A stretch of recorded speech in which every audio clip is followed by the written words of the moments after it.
Hey guys, welcome back to my channel Sparkling Sparkles. I am Kanishka और यार आज जो हम टॉपिक करने जा रहे हैं वो हमारा डब्ल्यू लैन यानी कि वायरलेस लैन या फिर wireless local area network basically.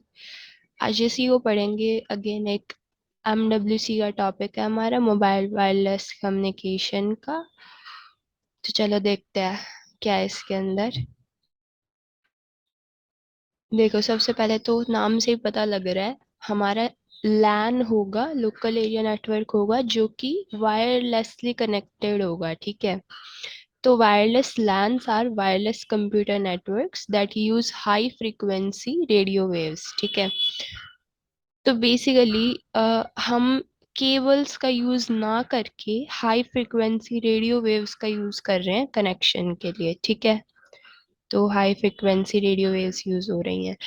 Then users connected by wireless LANs can move around within this limited area such as home, school, campus, office building, railway platforms, etc. हाँ, तो हम जब वाईफाई से connect कर लेते हैं एक बार, फिर हम घूमते रहते हैं इधर उधर, है ना। तो हमें टेंशन नहीं रहती कि हमें एक ही जगह बैठ के जो है इंटरनेट से कनेक्ट होना, या क्योंकि जैसे वायर्ड के अंदर क्या था हमारा, हम एक ही जगह पे बैठे होते थे, है ना। जहाँ पे वायरिंग कर रखी है हमने, नेटवर्क एस्टेब्लिश कर रखा है, उधर ही बैठ के हमें नेटवर्क यूज करना पड़ रहा था। इसमें एक बार कनेक्ट किया, हम कहीं भी घूमते जा रहे हैं, कोई हमें दिक्कत नहीं है ना। कई बच्चे जो है रेलवे प्लेटफॉर्म्स पे चले जाते हैं, हमें तो फ्री का वाईफाई मिलेगा। किया है किसी ने ये काम? अच्छा चलो। Most W LANs are based upon standard IEEE 802.11 standard और वाईफाई। तो बेसिकली हमें इस बात का पता है कि जहाँ पर भी हमारा 802.11 स्टैंडर्ड्स आ जाते हैं वहाँ पे हमारा वाईफाई का कनेक्शन होता है ना। बेसिकली इसको क्या बोलते हैं हम, वाईफाई वायरलेस फिडेलिटी। तो हमारा इसी इन्हीं स्टैंडर्ड्स पे बेस्ड है ये वाले स्टैंडर्ड्स क्या होते हैं, बेसिकली सेट ऑफ प्रोटोकॉल्स या रूल्स होते हैं जो कि हमें वायरलेस कनेक्शन के लिए फॉलो करने होते हैं। ठीक है। इसके बाद mobile user can connect to LAN through a wireless connection. तो बेसिक जो मैंने सबसे पहले चीज यही बताई थी कि हम वायरलेसली कनेक्ट कर रहे हैं और हमारा लोकल एरिया नेटवर्क एस्टेब्लिश कर रहे हैं। ठीक है। देखते हैं अब इसका आर्किटेक्चर। बेसिकली सबसे आसान चीज है यार, मतलब बहुत आसान टॉपिक है। तो चिंता करने की जरूरत ही नहीं है, तुम बिल्कुल ऐसे छाप के आ जाओगे पेपर में। ऐसा टॉपिक है ये वाला, बहुत आसान है। तो इसका आर्किटेक्चर ये है बेसिकली, बिल्कुल जो हम कहते हैं ना नॉर्मल हम एस्टैब्लिश कर रहे होते हैं एक नेटवर्क से, सिर्फ वही है, बस इनके नाम याद करने हैं तुम्हें, और कुछ नहीं है ज्यादा। तो सबसे पहले इसके कंपोनेंट्स ही देखेंगे। ठीक है। स्टेशन होता है सबसे पहले हमारा, मोबाइल स्टेशन, जो कि हम होते हैं बेसिकली। ठीक है। जो हम क्लाइंट्स होते हैं, या फिर हमारा एक्सेस पॉइंट हो गया जो हम एक्सेस करना चाह रहे हैं उन सर्विसेज को। ठीक है। तो ये हम क्या होंगे, हम लोग स्टेशंस बोले जाते हैं, मोबाइल स्टेशन जो हम घूम रहे हैं इधर उधर। ठीक है। तो stations comprises of all devices and equipments that are connected to wireless LAN। ठीक है। Each station has a wireless network interface controller, और a station can be of two types। ये हो गए हमारे। अब इनको एक बार डायग्राम में देखते हैं, ठीक है, ताकि हमें दिमाग में बैठ जाए एकदम। तो ये देखो मोबाइल क्लाइंट, यानी कि हमारे पास अगर हमारा मोबाइल है, लैपटॉप है, टैबलेट है, हम कुछ भी इंटरनेट से कनेक्ट करना चाह रहे हैं, वो चीज़ क्या आएगी, हमारी मोबाइल स्टेशन। इसके बाद जो हमारा एक्सेस पॉइंट है जहाँ से हम इंटरनेट को एक्सेस करना चाह रहे हैं, ठीक है, वो भी हमारा किसके अंदर आ जाएगा, स्टेशन के अंदर ही आएगा। ठीक है। तो ये एक हमने नेटवर्क एस्टेब्लिश कर रखा है यहाँ पर। ठीक है। अब इसके बाद इतना समझो कि स्टेशन क्या हो गए, समझ आ गया। इसके बाद हमारा जो सेकंड थिंग आती है, ये होता है हमारा बेसिक सर्विस सेट। ठीक है। Basic service set is a group of stations communicating eight physical layer level. बहुत अजीब सी डेफिनेशन लग रही है, कोई बात नहीं, इसे डायग्राम से समझेंगे और बहुत अच्छे से समझ आएगा। अब ये जो हमने एक नेटवर्क बना दिया है, ठीक है, एक जो पर्टिकुलर एरिया है उसके अंदर जितने भी एक्सेस पॉइंट्स या मोबाइल क्लाइंट्स आ रहे हैं, हमारे मोबाइल स्टेशंस आ रहे हैं, उनको मिला करके जो एक नेटवर्क बनता है, ये हमारा बेसिक सर्विस सेट है। अब इसके नाम से ही पता लग रहा है कि ये बेसिक सर्विसेज प्रोवाइड कर रहा होगा। इसको और जो है डिटेल में समझे या प्रैक्टिकल एग्जांपल लेके, तो मान लो एक सिटी है, ठीक है। सिटी के अंदर जितने भी एक्सेस पॉइंट्स और मोबाइल स्टेशंस आ रहे हैं, वो हमारा एक बीएसएस बनाएंगे मिल करके, ठीक है। तो ये मैं बी लिख देती हूँ इसके पास, ये एक बीएसएस है। सिमिलरली ये भी एक बीएसएस है, बेसिक सर्विस सेट है, ठीक है। This is also a BSS. हाँ जी। इसके बाद ठीक है, ये समझ आया बेसिक सर्विस सेट क्या होता है। ये इसकी दो कैटेगरीज होती हैं। तुम करना चाहो, मतलब लिखना चाहो इनके बारे में तो लिख सकते हो, बाकी बेसिक यही रहेगा इसका। इसके बाद एक और टर्म आती है हमारे पास, क्या, एक्सटेंडेड सर्विस सेट। तो it is a set of all connected BSS. फिर से हम डायग्राम पे जाएंगे, दूसरा हाइलाइटर लेंगे इस बार यार, ताकि दिखे अलग से। कौन सा लूं? ग्रीन वाला ले लेते हैं। हाँ। तो अब ये हमने देखा कि ये एक बीएसएस बन गया, BSS 1, and this is BSS 2, ठीक है। एक ही सिटी के अंदर हमने अलग अलग बेसिक्स है।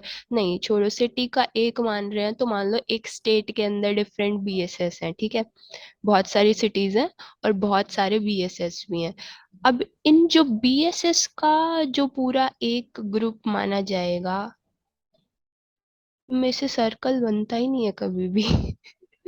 हाँ, तो ये जो एक बीएसएस मतलब एक पूरा यू नो इतना बड़ा एरिया में जितने भी बीएसएस आ रहे हैं, मान लो एक स्टेट के अंदर जितने भी बीएसएस आ रहे हैं, बहुत सारी सिटीज हैं उसके अंदर, ठीक है। और हर एक सिटी का एक बीएसएस मान रहे हैं हम।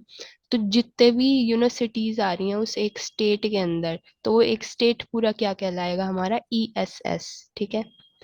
ये क्या हो गया? हमारा एक्सटेंडेड सर्विस सेट। यानी कि ये थोड़ी एक्स्ट्रा फैसिलिटीज प्रोवाइड कर रहा है, एक्सटेंडेड सर्विसेज प्रोवाइड कर रहा है, ठीक है। एक्सटेंशन के साथ प्रोवाइड कर रहा है। समझ आ गया? डायग्राम से तो बहुत आसान लग रहा होगा, है ना। Next is our distribution system, it connects access points in ESS. अब ईएसएस के अंदर जो हमारे एक्सेस पॉइंट्स एक दूसरे से कम्युनिकेट कर पा रहे हैं, वो किसकी वजह से? डिस्ट्रीब्यूशन सिस्टम की वजह से कर पा रहे हैं, ठीक है।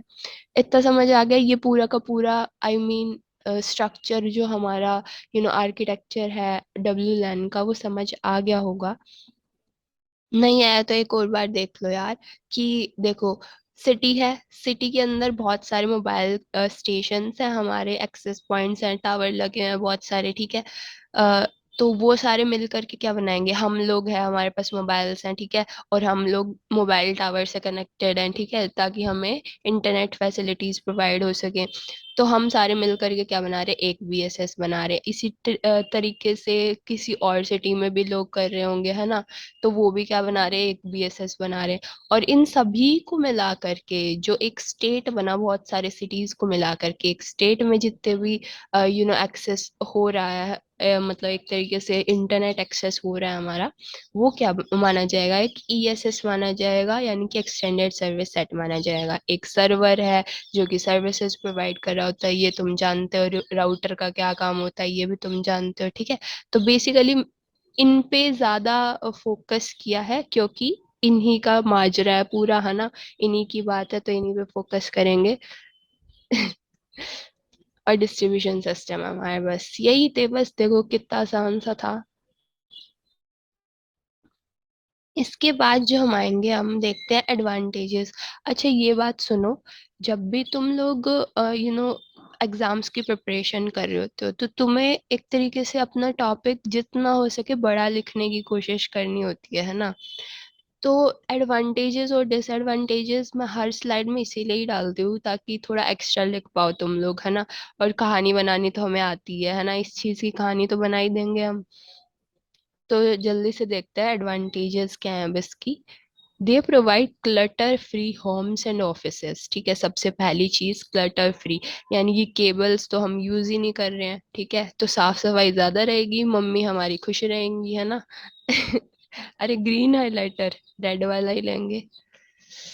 हम्म तो devices can be added or removed from network at ease, greater ease than wired LANs.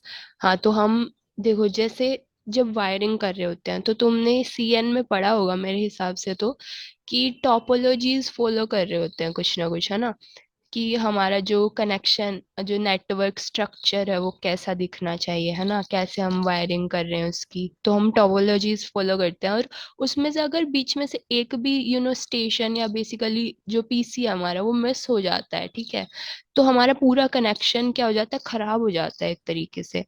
इसके अंदर वो चीज नहीं है ना, क्योंकि हम वायर्स का तो यूज ही नहीं कर रहे हैं, हम डायरेक्ट वायरलेसली कनेक्ट कर रहे हैं, तो हमें कोई ज़रूरत नहीं है। हम आराम से किसी भी डिवाइस को ऐड कर सकते हैं और रिमूव कर सकते हैं, एक दूसरे पे डिपेंड नहीं कर रहे डिवाइसेस ऐड या रिमूव होने के लिए, ठीक है। इसके बाद installation and setup are much easier than wired networks. हाँ बिल्कुल यार, बहुत टाइम लग जाता है अगर वायर्स यूज करते हैं हम लोग, तो इंस्टॉलेशन और सेटअप के अंदर, इसके अंदर वो कोई झंझट ही नहीं है हमारे पास। और साथ में क्या, equipment and setup cost are reduce. तो बहुत सारी जो वायर्स हम लगा रहे होते थे या फिर डिफरेंट डिवाइसेस जो हम परचेज कर रहे होते थे कनेक्शंस के लिए, उसमें हमें बहुत सारे रुपए खर्च करने पड़ते थे, वो सारा बच जाएगा इसके अंदर, ठीक है। लेट मी इरेज, इरेज तो किया ही नहीं आज हमने, है ना। Disadvantages of W LAN. अब डिसएडवांटेजेस देखो, W LAN are slower than wired LANs. अच्छा जी, तो हम ये जब बच्चे थे जब ही से ही जानते हैं कि भाई साहब, जब हमारे पास वायर्स होती हैं तो हमारा जो ट्रांसमिशन होता है डाटा का वो काफी तेज हो जाता है ना, as compare to wireless connections.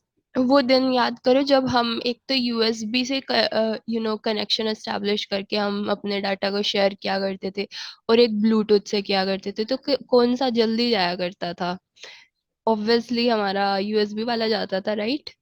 तो बेसिकली क्या हो गया, W LANs are slower than wire lens.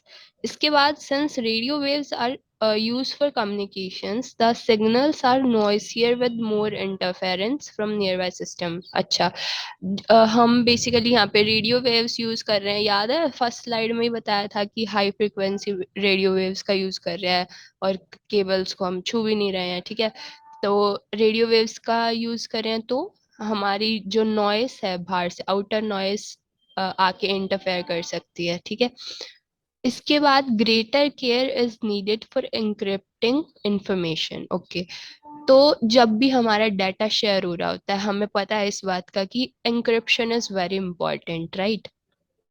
Encryption करना सिक्योरिटी पर्पस के लिए काफी इम्पोर्टेंट होता है हमारा। और greater care is needed means यहाँ पर हमें इंक्रिप्शन के ऊपर ज्यादा ध्यान देना पड़ेगा। They are more prone to errors.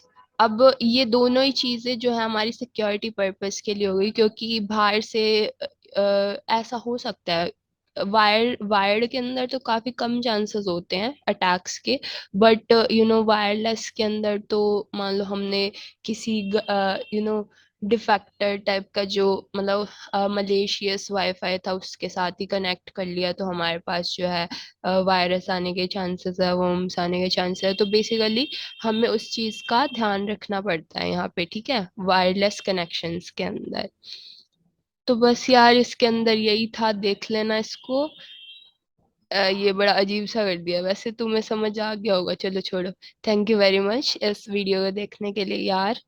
और आई होप तुम्हें समझ आ गया होगा जो मैंने समझाया है। और अगर वीडियो अच्छी लगी हो तो लाइक ज़रूर कर देना, और चैनल को सब्सक्राइब कर सकते हो अगर तुम्हें और सीएसएस से रिलेटेड यू नो ऐसी वीडियोस चाहिए देखनी है, और हमारे जो एग्ज़ाम्स हैं उन्हें इजी बनाना है, तो तुम इस चैनल को सब्सक्राइब कर सकते हो। I will leave now, thank you very much for watching this video till the end, and bye bye, take care.